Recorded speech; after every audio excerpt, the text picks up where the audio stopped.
Hey everyone, we're continuing on here with our weekly look at developing a proper worldview. And we've been looking at the theory of evolution for the last few weeks here. And we're going to continue on that. We should be here for quite a while, another, several weeks.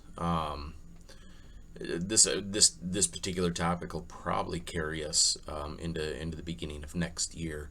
Right now it's September 2020. If the Lord allows the time, we'll still be looking at evolution, probably going into 2021. I would anticipate, anyways. We've got we're on video number 2 of Kent Hovind's Creation Seminar series, and then after that we've got Unlocking the Mysteries of Life, Icons of Evolution, 2 DVDs that we'll look at. Probably take about 2 weeks each to get through those, so that's a month there. And then I want to purchase this God of Wonders collection that I've watched online before. If I get my hands on that, that'll probably take a couple months to get through that. And then there's some Ken Ham Answers in Genesis things that we might look at. So there's another few months there. So man, it's gonna be a while here. These Kent Hovind ones, it's probably gonna take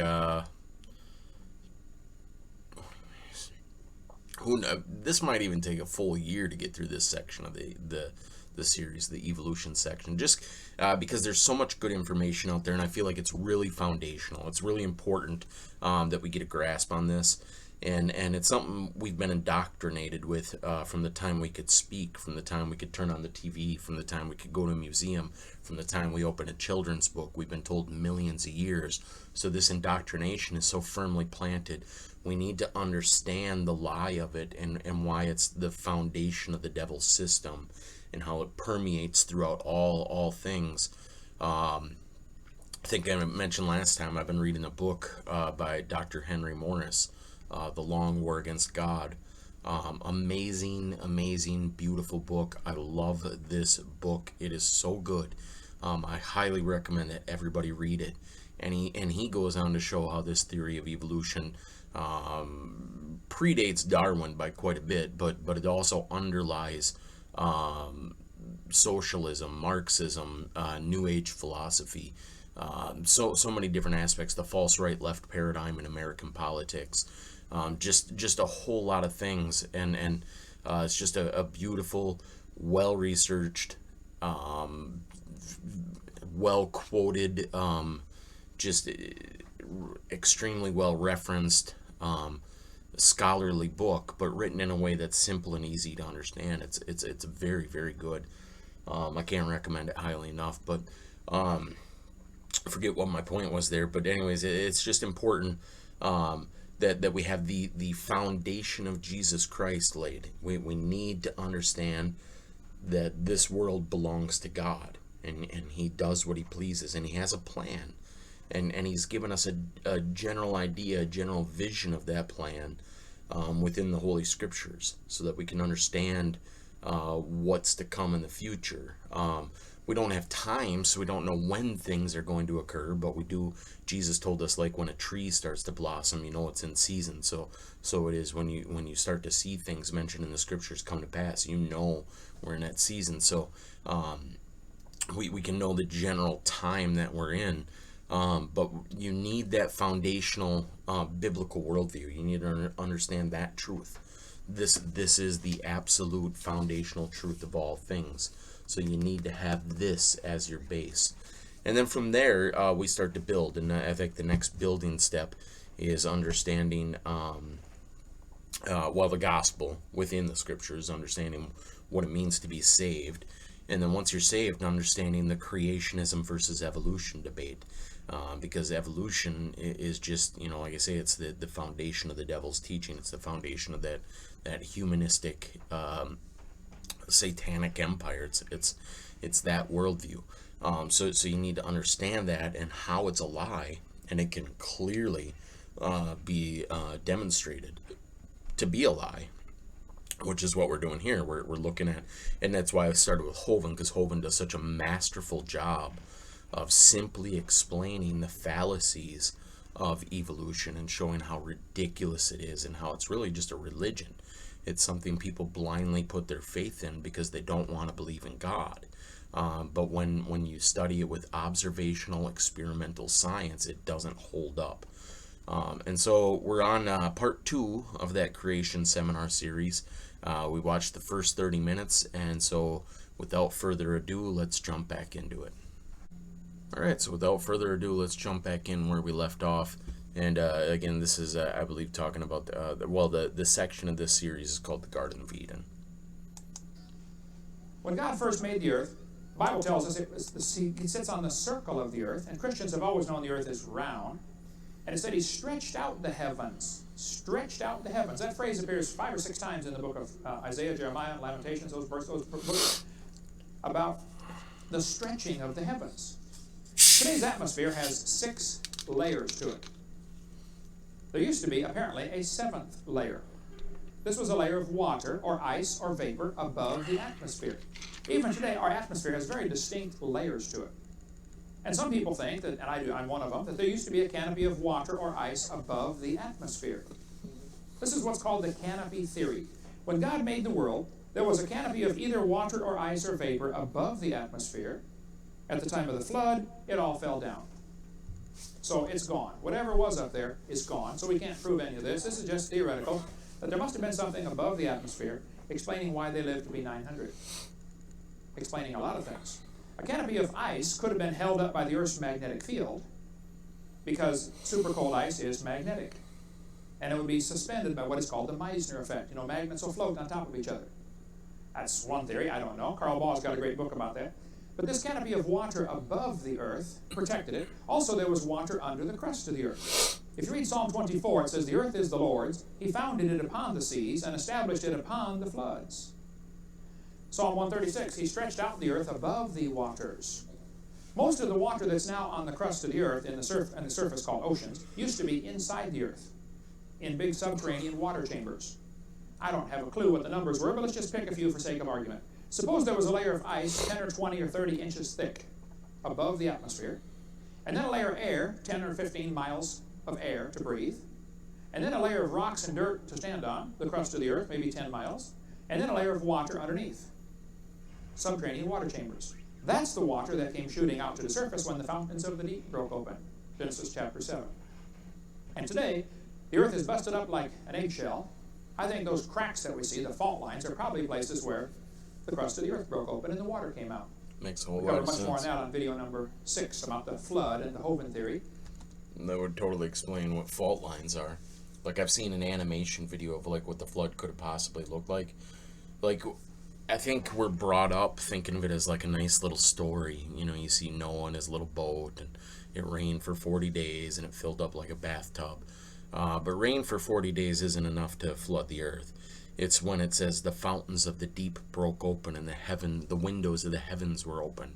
So if what he's saying is true, there was a canopy of water, which makes sense because it would have then created like a greenhouse effect, which would have caused everything to grow much bigger. It would have been an oxygenated atmosphere where things would have lived longer, like one of those hyperbolic chambers that cause people to heal better because of the oxygen. It creates oxygen-rich blood. Like, Adam would have essentially been like a superhuman, just full of energy, really big. Everything would have grown huge because it would have had that greenhouse oxygen-rich atmosphere, that pressurized system. And so, like, it makes sense. When the flood happened, that canopy collapsed, and so all those waters would have rushed down, which also would have caused the ice ages at the polar regions, because as that water was coming down, it would have drug all that cold air from outer space, from the furthest upper atmosphere down, and at the polar regions, it would have instantly froze all that water and created huge glaciers. Also makes sense scientifically because they find creatures like woolly mammoths frozen in a standing position, some of them still chewing food. So whatever happened to them happened instantly. They died and froze instantly, froze right in place.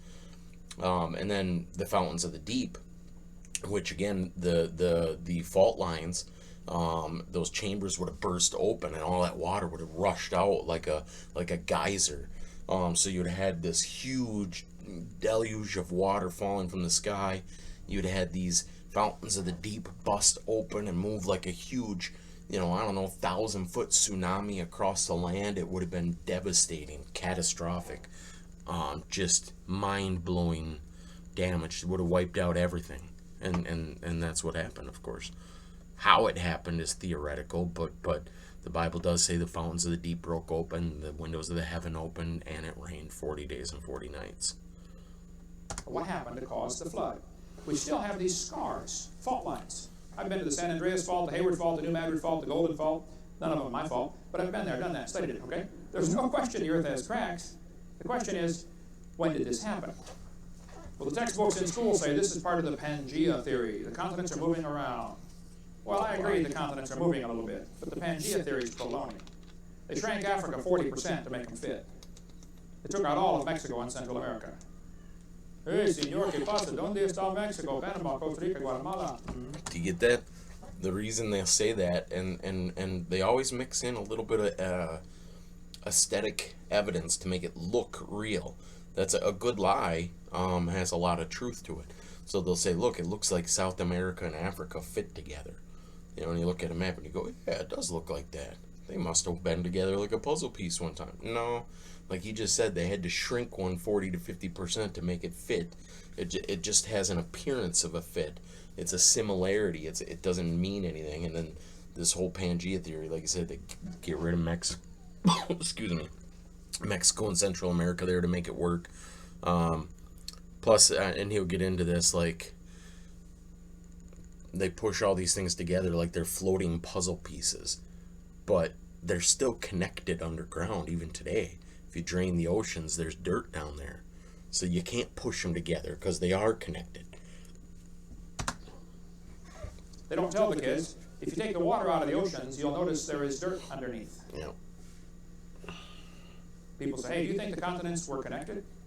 I say, what are you talking about? They still are. What do you mean, were they? Hello. Always have been connected. They're still connected. What do you mean, were they? Cover more on that in video number 6. The earth used to have a canopy of water overhead, or ice. This would make the earth like a big greenhouse. How many know what a greenhouse is? They've got all glass walls, you have to dress in the basement in a greenhouse. Carl Wall's book, Panorama of Creation, I think is really good on that topic. Scientists are still finding water in space between the stars. I think there used to be a lot of water above the atmosphere. And scientists have a new theory now about the dinosaurs. They say maybe a lack of oxygen killed the dinosaurs. A lack of oxygen. Why would they say that? Well, because when they studied the Apatosaurus, they found out his lungs are way too small compared to the size of his body, and his nostrils are too small. An 80-foot Apatosaurus had nostrils the same size as a horse. Now, how is an 80-foot animal going to get enough air through nostrils the same size as a horse? He'd be sucking so hard trying to get a breath, it'd set him on fire from the friction, from the wind whistling in there. They couldn't breathe. Well, apparently dinosaurs did breathe because we find bones of them all over the world. Dinosaurs did live. There's no question about did they live. The question is when did they live and how did they breathe? Their lungs are too small. Their nostrils are too small. That's a simple scientific fact. So we have to come up with an answer to explain the dinosaurs. Well, when you look in amber, which is petrified tree sap, occasionally in amber they find mosquitoes or some. How many saw the movie Jurassic Park, where they drilled in to get the mosquito blood out of the amber? Well, sometimes in amber they find air bubbles. The air bubbles often have 50% more oxygen than we do today. The air you're breathing is 21% oxygen. The air in the amber bubbles is 32% oxygen. I think before the flood came, this canopy of water or ice would increase air pressure, probably to double what it is today. You ever run up or down a hill, and you hear your ears pop from the air pressure change? When I climbed Mount Rainier, I got up around 12,000 foot. I've been at sea level for years now. Here I am at 12,000 foot. I thought, where's all the air up here? I was having to take 2 breaths in order to take 1 step. It's real thin up there. Well, if you doubled the air pressure, breathing would be easier. And if you increase the oxygen content, that greatly helps again. I think the pre-flood world probably had greater air pressure and increased oxygen. Now what happens under those conditions? Not only does your hemoglobin in your bloodstream take on oxygen, your plasma will get oxygen saturated, which means you could run for hundreds of miles without getting tired. Adam and Eve didn't need a car. They could run to Grandma's. Only they didn't have a grandma. Or a mother-in-law, by the way. That's why it was paradise. You know. Actually, my wife had a great mother-in-law. I think, though, before the flood came, things were a lot different. That increased air pressure would sure make you heal up faster. How many of you remember baby Jessica that fell into the well in Texas? She was 18 months old. Her left leg slipped down the pipe. Her right leg came up behind her, and she slid down 20 feet inside an 8-inch steel pipe. She was down there for 2.5 days. They tore up the neighborhood getting that kid out of that well. I mean, it was an amazing rescue. Got to really praise those guys for the work they did. When they got her out, lots of her body had turned black from lack of circulation. Her right leg was totally black. It had been twisted around behind her, stuck in her face from behind for 2.5 days. One doctor said, "We've got to cut her right leg off immediately." Another doctor said, "Hey, before we start cutting stuff off, let's put her in a hyperbaric oxygen chamber." They stuck Jessica in a chamber, filled it up full of pure oxygen, and pumped it up to double normal pressure. Within a few hours, her leg turned pink. They restored circulation. They had to cut off half of her little toe. It never did save that one, but still, it beats losing a leg. By the way, you know what you call a girl if one leg is shorter than the other? Eileen. Never mind. A little bit of trivia there. Jessica was absolutely fine after being treated with hyperbaric treatments that restored circulation. Interesting. The largest chamber in America is in Pensacola, Florida. It can hold 30 people in an emergency.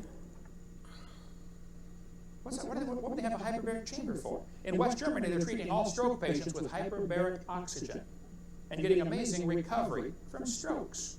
In England, they're treating multiple sclerosis. In India, they're treating leprosy with hyperbaric treatments. Here's a kid being treated for cerebral palsy. They're finding now if they give people more oxygen during surgery, only half as many get nauseated and only half as many have infections afterwards. This chamber in New York is being used to treat people with neurological disorders like autism with hyperbaric oxygen. They have many one-person chambers in the world today. The Dallas Cowboys have a hyperbaric chamber. Now, question. Why would the Dallas Cowboys want a hyperbaric chamber? I'll bet you a lot more teams do Well, they've nowadays. discovered their injured players will heal twice as fast. And if you're paying the guy $1,000 a minute to go play with the ball, you want him out there playing with the ball, not sitting on the sideline, right? I want to get one of those things. I think the whole world probably had hyperbaric conditions before the flood came. You can get your own hyperbaric sleeping bag if you want. Michael Jackson has one. He says it's going to make them live forever. That's just what we need, you know. There's my son, Kanandu, back there in the camera, and his wife and I at an oxygen bar in Alaska. You go in to eat lunch, and you pay $5, and you breathe pure oxygen while you're eating. After about 15 minutes of breathing pure oxygen, now it's not under pressure, but still, you breathe in pure oxygen.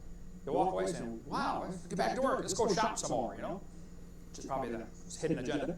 A friend of mine in Oregon has his own hyperbaric chamber. It cost $250,000.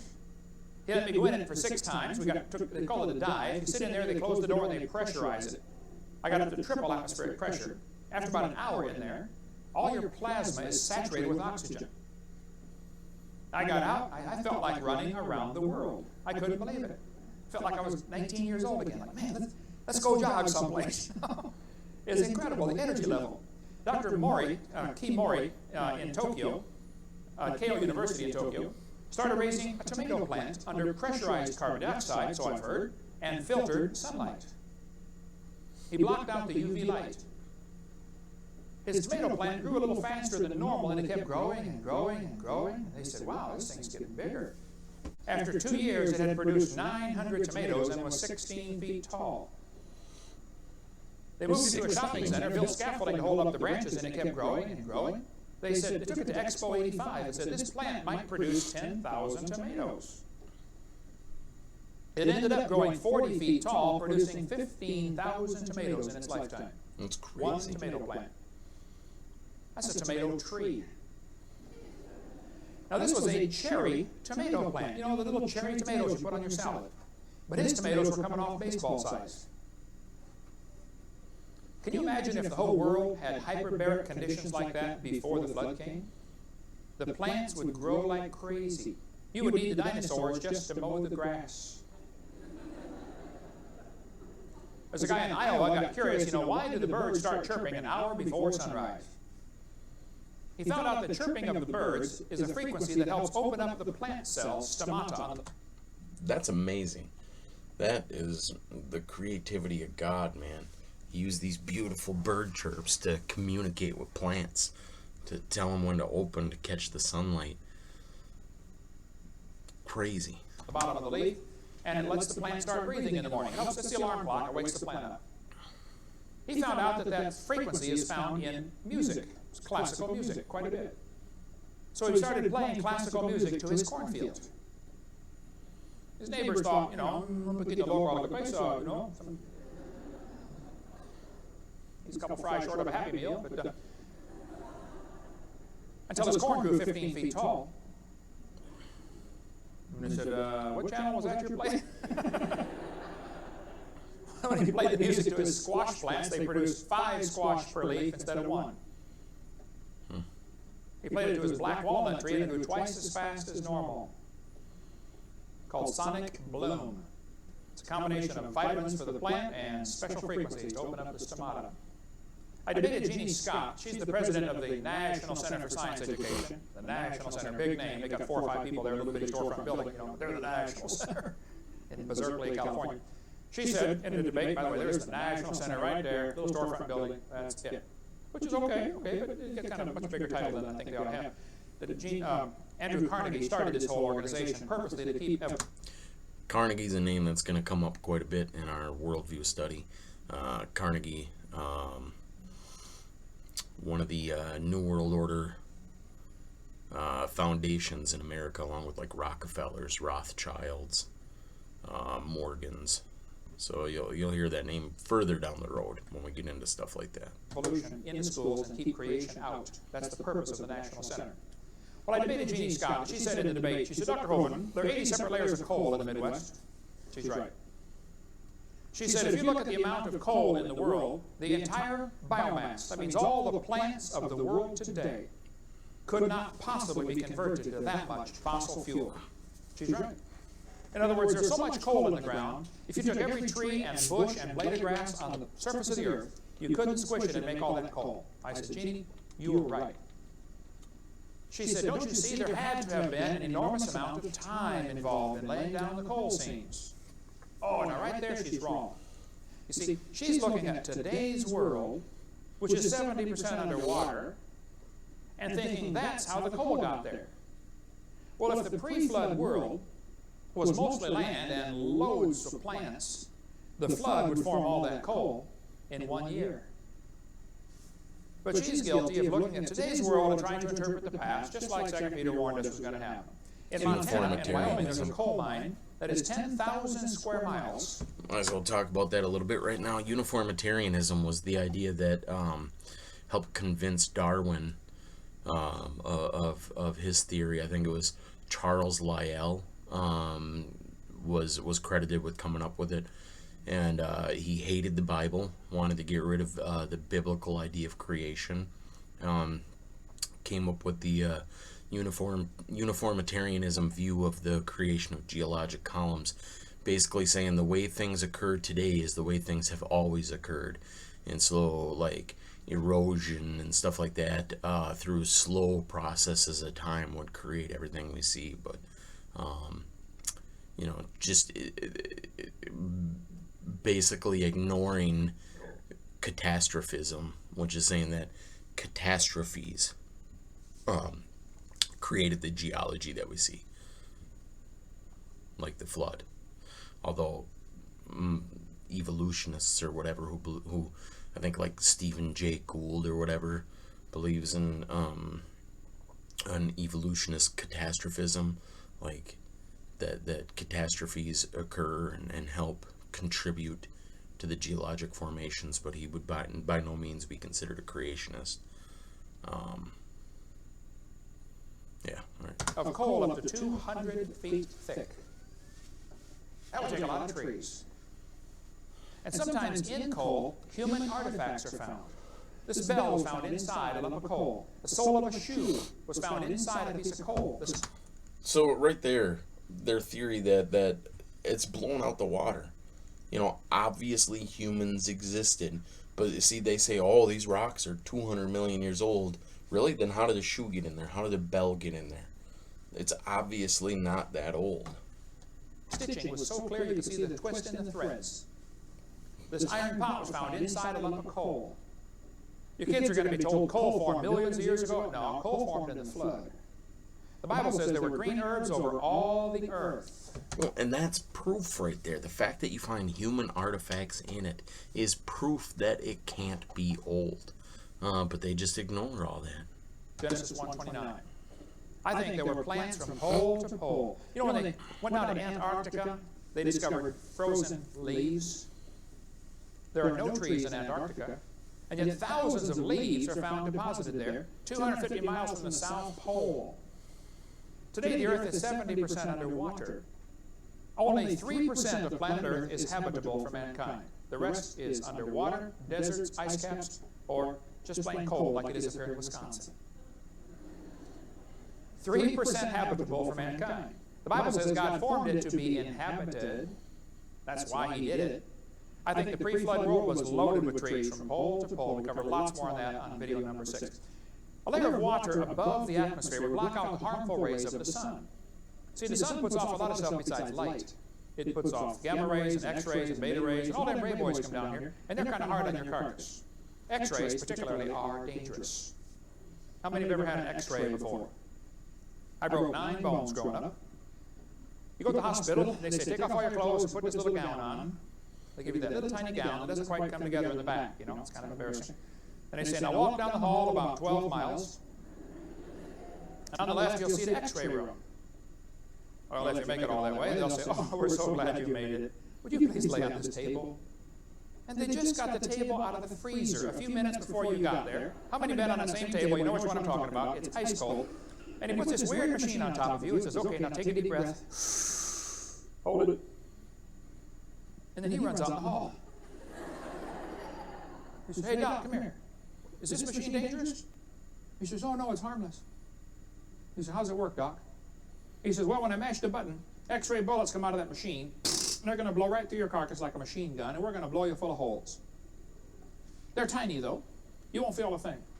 Actually, they're going to make a shadow of what's inside your body, a reverse image, which explains why so many radiologists have a negative outlook on life. We're going to blow you full of holes. And you say, well, Doc, if this is so harmless, how come you run out in the hall? Well, he knows long-term exposure to X-rays is dangerous. Many folks don't realize, though, we're getting X-rayed by the sun right now. The sun's X-rays are coming right through that roof, right through your body, and blowing you full of holes inside the building. Except on cloudy days, because water stops X-rays. And concrete stops X-rays, but this roof does not stop X-rays. And your skin feels the full force of those X-rays. You're getting blasted with millions of holes all day long, every day of your life. Your body has to fix the damage. No big deal. You do it all the time. You don't even think about it. The Lord's creation is amazing. But after 50 or 60 or 70 Just years, a skin cell is mind-blowing. Everybody around you starts to notice you are losing the battle for damage control. Your skin begins to wrinkle up. You say, Brother Hovind, I don't want to get old and wrinkled up. Okay. If you don't want to get old and wrinkled, there are 3 things you can do about it. Number 1, you can die early. Number 2, you can carry a lead or a concrete umbrella over your head. Don't ever get exposed to the X-rays. Or number 3, you can do what Elizabeth Taylor has done, the movie star. How many have heard of Elizabeth Taylor? I was at Walmart one day years ago, waiting in line, standing there trying to check out. And right beside me is this big old wall full of magazines. And one of them had Elizabeth Taylor's picture on there. She was getting married for the 40th time or something, I thought, hey, I'm going to check this out. Somebody told me years ago that she's got a hole in her forehead. It's top secret. Nobody's supposed to know about it, but I just heard rumors, and I thought, I'm going to check it out. They say every morning she fills it in with caulk and covers it up with makeup, and nobody's supposed to know about it, but I'm a scientist. I like to learn things. So I got my Swiss Army knife out, which has a magnifying glass. By the way, this is why Switzerland has never been invaded. I picked up the magazine and I began staring at her forehead. People are walking down the aisle looking at me. I said, hey, what's the matter with you? I'm just looking at a magazine, okay? I stared at her forehead for a while. I finally figured out what the hole was. That lady has had so many facelifts down through the years trying to get rid of the wrinkles. It's her belly button right there. So cheesy. You say, Brother Hogan, I don't want to get old and wrinkled. Well, I'm sorry. If you get old, you're going to get wrinkled, okay? But I don't think they did before the flood. You know, before the flood, the Bible says the people lived to be over 900 years old. Now, there's one guy that travels around the country. He claims he's a creationist. But he says, now, folks, they didn't really live to be 900. They counted every month as a year. That's an even bigger miracle. What a bunch of nonsense. Enoch was 65 when he begat Methuselah. Two of these guys were 65. Let's see, if you divide that by 12, he's 5.5 when he became a daddy. I don't think so, no. They really were living to be 900, and they were getting bigger. Here's Me by Robert Wadlow, the tallest man in this century, 8'11 1/4", had a size 37 shoe. Pretty good understanding. Goliath was 6 cubits and a span. Makes him just a little taller than Robert Wadlow. We would consider 9 feet tall gigantic. But I think before the flood, they might have got bigger than that. Here's a skeleton of a man found in a coal mine in Italy, 11 feet 6 inches tall. It's crazy. These bones, again, scientific facts. These are actual things that have been found. You don't get told about that in school, that they found giant bones. Well, long, not tall. He's laying down now. 11'6". How would you like to have that guy on your basketball team? Hey, throw the ball to Herman. Okay, Herman, drop it in right there. Okay, now come on back here and block off the whole court. Mm-hmm. Now, sometimes the women get upset with me, and they say, Mr. Hovind, you said that was a skeleton of a man. Maybe it was a woman. That's a fair question. But I taught biology and anatomy. I happen to know how to tell the difference between a male and female skeleton. It is not the number of ribs. All his jokes. I've heard them so many times. Missing a rib, and only for a short time. Did you know there's only one bone in the human body that'll grow back if you take it out? The lower rib. That's crazy. You'd almost think God knew what he was doing if he didn't know better. Anyway, there are two ways to tell the difference between a male and female skeleton. One is to look at the feet. If they're pointed toward the mall, it's a woman. The other way to tell the difference is to look at the process on the temporomandibular joint. If that joint is worn out more, it's a woman. One lady said, that's because we have to tell you men everything twice. You don't listen first time. Guilty, guilty, guilty. A lot of folks don't realize the Roman Emperor Maximus was 8'6". That's where we get our word maximum from, or Maximus's boot. He was a big boy. You know, a skeleton 9 feet 8 inches tall was found in Brewersville, Indiana, back 100 years ago. Skeletons 9 feet tall found in Nevada. You don't hear about those in your public school, do you? Huge bones, similar in every respect to man's, were found embedded in thick layers of clamshells. As many as 20 skeletons were found. Every skeleton was fully 9 feet high, back in 1902, in Louisiana. A skeleton 10 feet tall found in Humboldt Lake, Nevada. The legend in Guam is that giant people built the latte stones there. In Walkertown, Indiana, 8 giants, ranging from 8 to 9 feet long, all wearing heavy copper armor, were found. Through the bungling of the diggers and the disinterest of the museum establishment, the discoveries were scattered and lost. Why would a museum not be interested in 9-foot skeletons? A 12-foot skeleton found in Lompoc Rancho, California, by some soldiers. The Indians got upset because they had disturbed the grave, so they reburied it. A 12-foot skeleton was found in Tucson, Arizona. The guy had 6 toes, a bird-shaped headdress. Who was moving these giant rocks anyway? That's a camel in front of it for scale, folks. This is a 39-pound copper axe head. Swing a 10-pound sledge for 20 minutes and tell me how you'd like to swing a 39-pound axe head. This is a stone that I've heard was designed to be held between the thumb and finger for chipping. Crazy. I think there's a lot of evidence there were giants in the earth in those days. We've been working for several years on a book about giants in the earth. Should be coming out here one of these days. A friend of mine and I are writing this book together. The Smithsonian has been very active in hiding discoveries about giants because it goes against the evolution theory. See, evolution says we started off tiny and we're getting bigger and better and stronger and smarter. I think the Bible indicates we started off bigger and we're getting smaller and weaker and dumber. Now, it's true in the last 100 years there's been an increase of about 6 inches in average height only in industrialized countries. And that's because of increased nutrition, food supply, better sanitation, nothing to do with evolution. This is a skull from Winnemucca, Nevada. They finally took it down a few months ago because so many folks were stopping because of my seminar saying, hey, I want to see the giant skull. But there was a giant human skull on display for quite some time. This is a normal human thumb bone. Underneath is a giant human thumb bone. This was found right near Mount Ararat in Turkey. The government of Turkey claims they have found the grave of Noah. The skeleton was 12 feet tall. That would make his cubit a little bigger, wouldn't it? Huh. How big was that ark? People say, 1 man and 3 boys could not build a boat that big. Oh, you didn't see those boys. Hey, Bubba, bring me that tree, would you? It's a thigh bone. We've got in our museum in Pensacola a replica of a thigh bone, 47-inch femur. That's crazy. Indicating the man would have been about 13 feet tall. That's pretty big. There's a jawbone in a hotel in Turkey on display right now, 6.5 inches across the TMJ. Any one of you could put your head inside and rattle it back and forth, inside. And you can't just dismiss that and say, oh, I'm not going to believe that. There's evidence. They found bones. This is reality. These existed. The Bible says there were giants in those days. The pre-flood world was probably just amazing, man. Like paradise, almost. You know, Adam had lost it, so we started to see some effects of the second law of thermodynamics. Things started to die, but it was still coming out of that perfect atmosphere where, like he's saying, everything grew big and everything grew lush and there was massive amounts of land and like I'm sure he's going to get into here later. Oh, I know he gets into it later, but dinosaurs were just big lizards. Lizards never stop growing.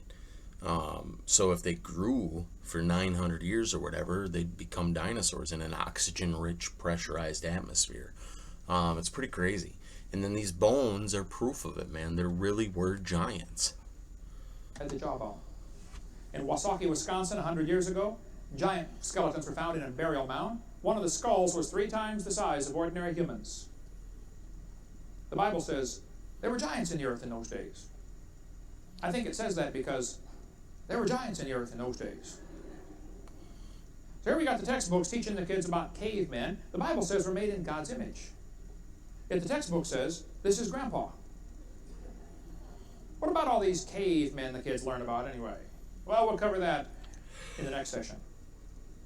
There's never been a caveman. We'll cover them in the next session. The Garden of Eden was real different. Coming soon is the 1,000-year reign of Christ. Going to be real different than what we see today. Talk about that next time. Thank you.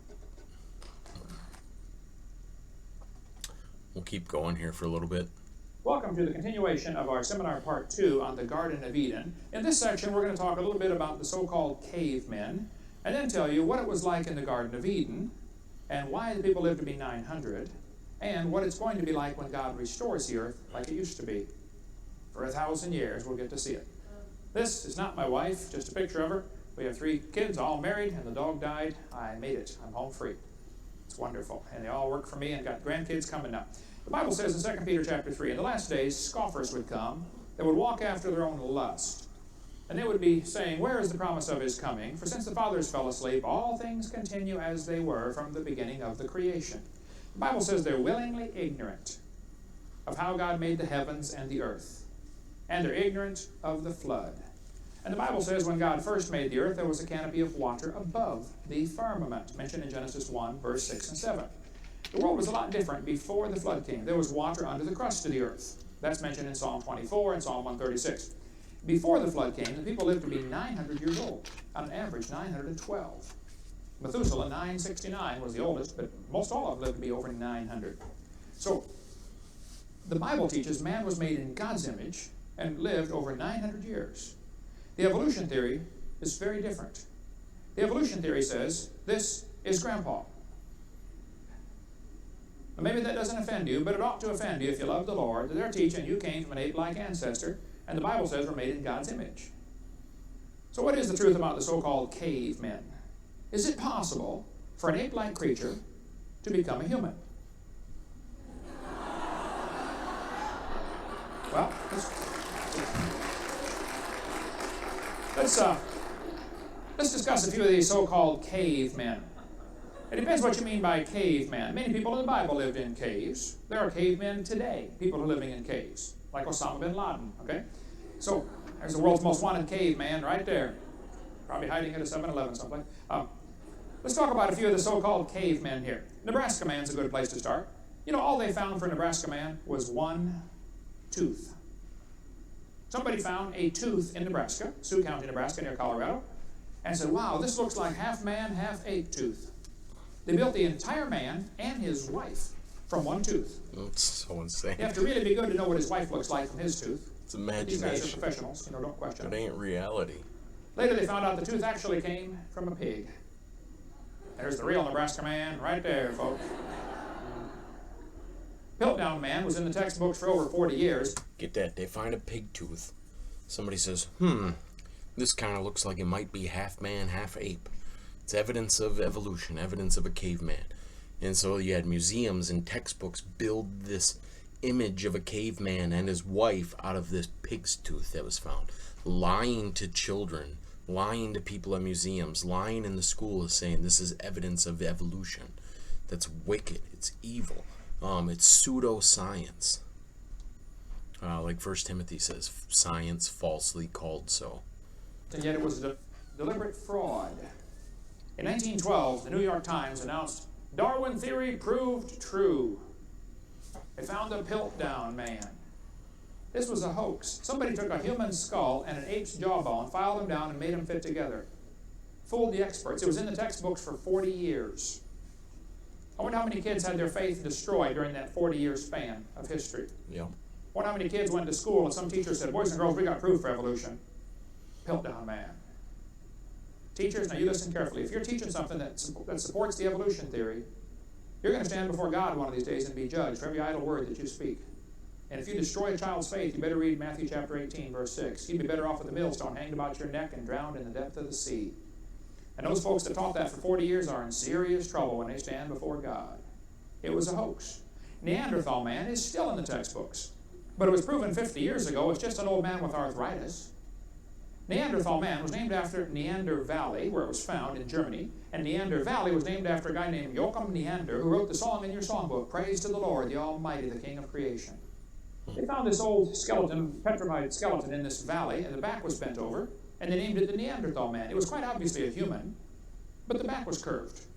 And since apes are four-legged, walks leaning over, and man walks on two legs, later on somebody said, well, we need some evidence for evolution. Let's go use that old man we found. Think about that wickedness. Find a man with arthritis. It's in the future, you find a skeleton that had scoliosis or something. Say, there's proof. It's wicked. So they said, see, his back has been over because he's slowly coming up. No, he has arthritis. He's slowly going down. They've known that all along. It's not a missing link at all. About 300 Neanderthal skeletons have now been found, all of them perfectly normal like ours. Their brain is bigger than ours, 13% bigger on average. Average height of the males was 5'9", and the females 5'3". Same as today.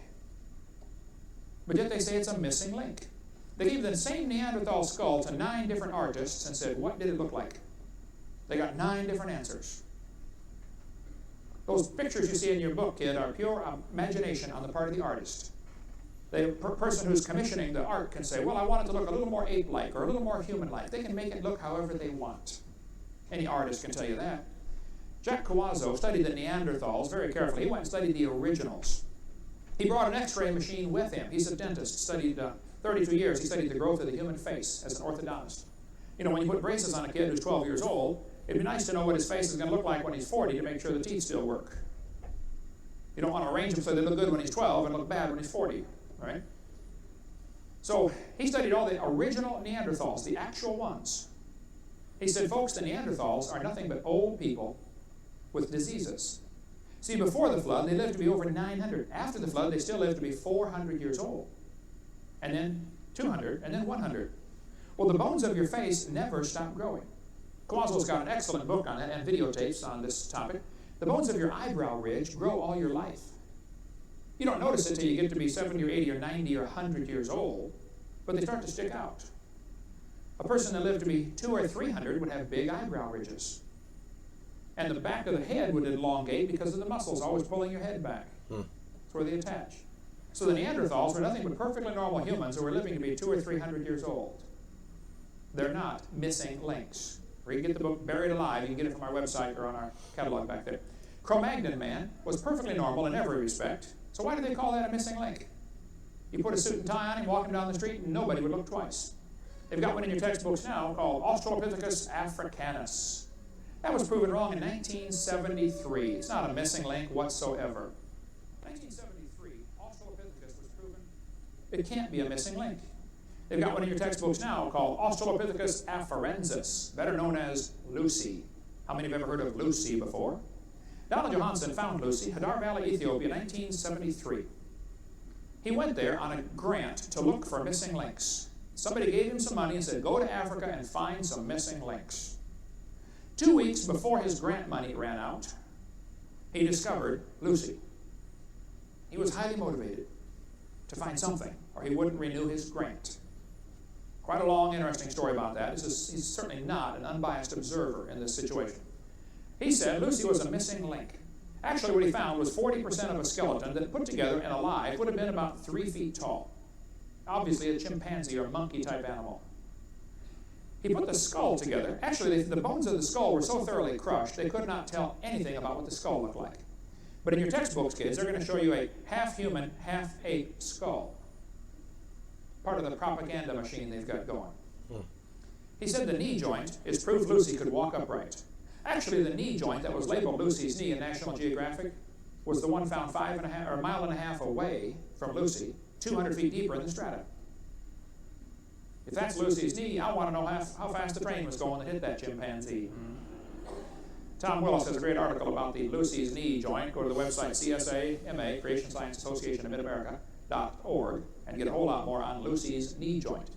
But he said the femur was angled. Now that's a fact, okay? An ape has a straight leg. The lower leg and upper leg are in a straight line. A human leg is not straight. It goes from your foot to your knee and then angles off to the side to your hip, because your hips are wider than your knees. And Lucy's knee was angled. And Donald said, see, that proves she's becoming a human. No, Donald, any monkey with tree climbing capability, tree climbing monkeys have angled femurs. So an angled femur does not prove it's becoming a human. Donald Johanson said the bones of Lucy's knee are slightly bigger than a regular ape. So, the bones of a Clydesdale are slightly bigger than a regular horse. That doesn't prove it's becoming a truck. All he found was a heavy-duty chimpanzee, that's all. And there are big horses and little horses today, folks. The St. Louis Zoo put human feet on their Lucy display. Not one single foot bone was found. See how wicked that is? Every other Australopithecine that has been found, and several have been found, all of them had curled toes. They call them a knuckle walker. They fabricate this stuff, and they don't tell you it's fabricated. They tell kids, and in the museums and in the textbooks, they proclaim it as if it's a fact. They tell you this is what it is. You know, you open that book, millions of years ago, dinosaurs were, not we think millions of years ago, even that would be wicked, but it, you know, at least it would be acknowledged this is speculation. They proclaim these things as truth. They build a fake foot and don't ever tell anybody it's fake. They just put that on display in a museum, so you know, something people trust. Don't ever trust experts. Don't ever, you know, this world is wicked. You know, chimpanzees don't walk flat on their feet, they walk on their knuckles. Because their foot's designed like your hand for grabbing a tree branch. And so they curl their toes under, they call them knuckle walkers. One of the professors in Washington University in St. Louis, where the St. Louis Zoo has this display up, he said this statue is a complete misrepresentation. I like to use simple words. They spoke with great plainness of speech, the Bible says. I think it's a lie, is a better word there. Yep. The zoo director said, zoo officials have no plans to knuckle under. Ha ha, real funny. He said, we cannot be updating every exhibit based on every new piece of evidence. We look at the overall exhibit and the impression it creates. We think the overall impression this exhibit creates is correct. Well, now, Bruce, you mean you would lie to kids that come through your zoo just to give an impression across that you've got evidence for evolution? It's called brainwashing. Yes, they would, and they do. Lucy is not a missing link. In Africa, in some ash, layer of hardened volcanic ash, they found perfectly normal human footprints. Perfectly normal human. But the ash had already been dated at 3.75 million years old. They said, well, it can't be human. Russell Tuttle, University of Chicago, studied 70 people that go barefoot all their life. They never wear shoes. He looked at their footprints that they left in the ash and in the mud. He tried them in all sorts of things. And he said the footprints of these people alive today are exactly like the ones found in the ash in Lake Tolly. Then he said, if the footprints were not known to be so old, we would readily conclude that they were made by a member of our own genus. In other words, if we didn't know better, we'd think they were human. You know, folks, if you find normal human footprints in the ash, what should you conclude? A human walked there. I don't have a problem with that. And National Geographic, Mary Leakey said the form of his foot was exactly the same as ours. Weight-bearing pressure patterns in the prints resemble human ones. Footprints so very much like our own. Well, maybe a human made them. But see, it's too old. This is where an example where the evolutionary theory is a hindrance to common sense research. And then in National Geographic, they put dark-skinned, ape-like creatures on top of these footprints. Not one single bone was found. Now, if you found normal human footprints in the ash, why would you put a half-man, half-monkey creature on top? Deceptive. This is for propaganda value, folks. This is not science. And why did they add the toe separation? They did that on purpose, the artist did, to make it look a little more ape-like. See, humans have your toe, your big toe lined up with the rest of your toes. Apes have their big toe sticking off to the side. They can grab a tree branch with their foot. With their big toe on one side, other toes on the other side. You can't do that. If you'd like to practice, I suggest you start with a low branch to try it on. Okay? Because it's going to be hard. Well, in National Geographic, they put an article about 4 million years of bipedalism, walking on two legs. They show all the missing links. But look what they did with the feet. They made them all look human. This is a lie, folks. This is propaganda. And if you're spending your money on National Geographic, I recommend you quit. Give it to a missionary instead. So wicked. Okay? The Australopithecines are more different, according to Charles Oxnard, who studied them for 16 years. He said they're more different than African apes and humans than in most features than the latter are from each other. They can't be a missing link. There could be some Australopithecines still alive. Upright walking monkey down in Sumatra, down near Vietnam. Peking man was in the textbooks for years as evidence for evolution. All evidence disappeared during World War II. But it found in this cave a bunch of monkey skulls that were smashed and a bunch of human tools. Somebody said, wow, look at this. These monkeys are learning to make tools. Oh, and they're practicing on their head, yeah. Oh, that one works good, yeah. Duh. No, in some cultures they like to eat monkey brains. You know, have you seen Indiana Jones? They also found 10 human remains in the same cave. They didn't tell you about that, though. Peking man was a place where people would go to have a feast and eat monkey brains, is my theory. Australopithecine is not a missing link. Homo erectus is in the textbooks as evidence. It used to be called Java man, originally called Pithecanthropus erectus. Now it's called Homo erectus. The evolutionist said it's 500,000 years old. It was found by a Dutch anatomist who believed in evolution and had gone to look for missing links. He hired a bunch of convicts to go out and find him some bones. He said, you guys go out in the woods and find me some bones. We've got to find some missing links. He has no idea where they came from. These convicts would bring him back bones, and he would put, oh, that's part human, part ape. He was looking desperately to prove the evolution theory. Dr. Dubois had gone to Java to look for missing links. He took these convicts out there, and they came back with all kinds of bones. He took a human, 3 human teeth, a human thigh bone, and an ape skull cap, and put them all together and said he found the missing link. He hid the fact that he found 2 normal human skulls in the same area. He put them under his bed, under the floorboards. Kind of like Edgar Allan Poe, you know, Telltale Heart? Oh, no, this was Telltale Head. So he lied, all right? There's not enough evidence from fossils to answer when, where, and how Homo sapiens emerged. There's no evidence for human evolution. This guy says, Do you know the word Homo sapien means wise man? And the Bible talks about men in the last days, and it says professing themselves to be wise, they become fools. And I just got chills. That's prophetic right there. That's prophecy fulfilled right in front of our eyes. Professing themselves to be wise, and they call themselves wise men, Homo sapiens. Fossil evidence of human evolution is fragmentary and open to various interpretations. Fossil evidence of chimpanzee evolution is absent altogether. I agree. Dr. Marvin Lubenow has a great book called Bones of Contention. If you want to study all of the so-called cavemen, that's the one I recommend. Or if you've got a friend going to school being taught anthropology about all the cavemen, if you want to save them from a lot of headache and learning false things, get them this book for a birthday present or something. Excellent gift to give anybody you know going to college and learning all this junk about man coming from an ape-like ancestor.